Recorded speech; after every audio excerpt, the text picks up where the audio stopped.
Mitra Lampung pada perayaan Idul Adha tahun 2020 juga ikut ambil bagian dengan melakukan penyembelihan dan pembagian hewan kurban pada hari Sabtu, 1 Agustus 2020. Sebagai bentuk kepedulian untuk saling berbagi di suasana yang penuh rahmat ini, perusahaan swasta tersebut menyembelih hewan kurban dan membagikannya kepada segenap karyawan dan masyarakat sekitar perusahaan di wilayah Waikandis.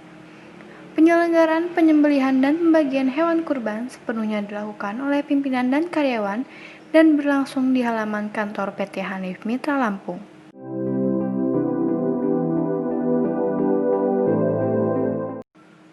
Sementara itu di tempat terpisah Yayasan Munasaroh Indonesia Cabang Lampung Selatan, Provinsi Lampung, Senin pagi melaksanakan pemotongan hewan kurban tahun 1441 Hijriah, Hari Raya Idul Adha tahun 2020 Masehi di Kecamatan Natar, Lampung. Ketua Yayasan Iwan Ansori kepada reporter CTV Sumatera mengatakan, hewan kurban sebanyak 23 kambing dan 2 sapi. Daging akan disalurkan kepada anak yatim piatu dan warga sekitar yayasan di Kecamatan Natar dengan membagikan sebanyak 200 kupon. Yayasan Munasaroh Indonesia Lampung Selatan pada hari ini melaksanakan pemotongan dan pengelolaan hewan kurban yang itu berasal dari para pekurban yang disalurkan melalui yayasan kami, Yayasan Munasaroh Indonesia Lampung Selatan. Yayasan Munasaroh Indonesia Lampung Selatan ini bergerak di bidang sosial, khususnya di pemberdayaan dan penyantunan anak yatim desa. Kami mohon kepada seluruh warga masyarakat untuk ikut sama-sama kita mendampingi kesuksesan mereka, anak-anak yatim yang tidak mampu, terutama di desa-desa melalui Yayasan Munasaroh Indonesia Lampung Selatan. Banyak sekali program yang sudah berjalan.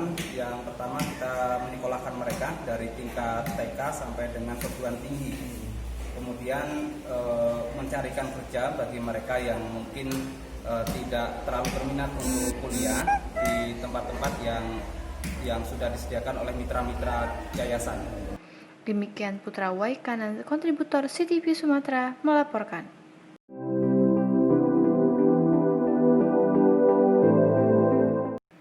Kemeriahan suasana Hari Raya Idul Adha juga menyelimuti warga masyarakat di Kampung Bayur, Kecamatan Raja Basa. Warga nampak begitu antusiasi menggemakan takbir, tahlil dan tahmid di halaman Masjid Darusshifa mengiringi prosesi penyembelihan hewan kurban.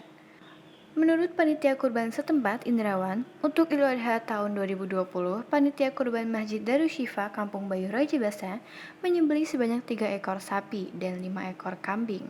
Dari hasil penyembelihan, panitia sedikitnya membagikan kepada 300 warga yang berhak menerimanya. Alhamdulillah di tahun ini 1441 Hijriah ini untuk sapi kami mendapatkan 3 ekor.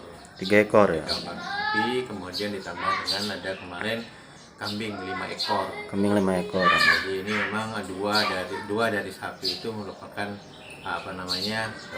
masyarakat, khusus masyarakat di sekitar RT 5. Kemudian satunya memang ada satu keluarga yang menyumbang khusus untuk masyarakat di sini. Jadi alhamdulillah kita sudah mendapatkan 3 ekor sapi dan 5 ekor kambing. Oke. Ya.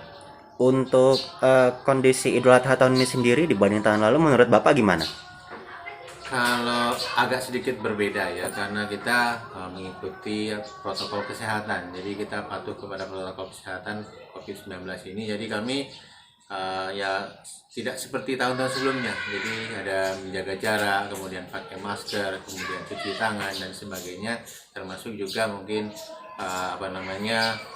keberadaan masjid yang biasanya tertutup jadi terbuka. Jadi gimana biar ventilasinya terbuka, udaranya tidak di satu tempat gitu. Demikian Abi, kontributor CTV Sumatera melaporkan.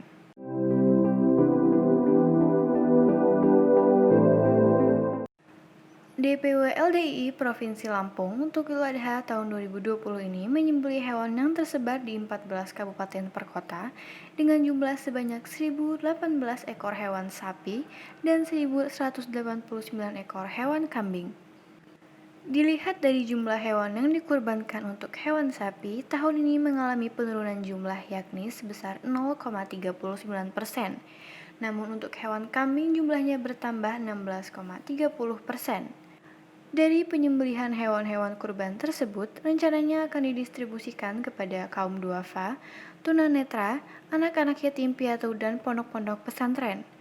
Diperkirakan bingkisan hewan kurban yang akan dibagikan berjumlah 80.770 bungkus. Demikian tim redaksi CTV Sumatera melaporkan.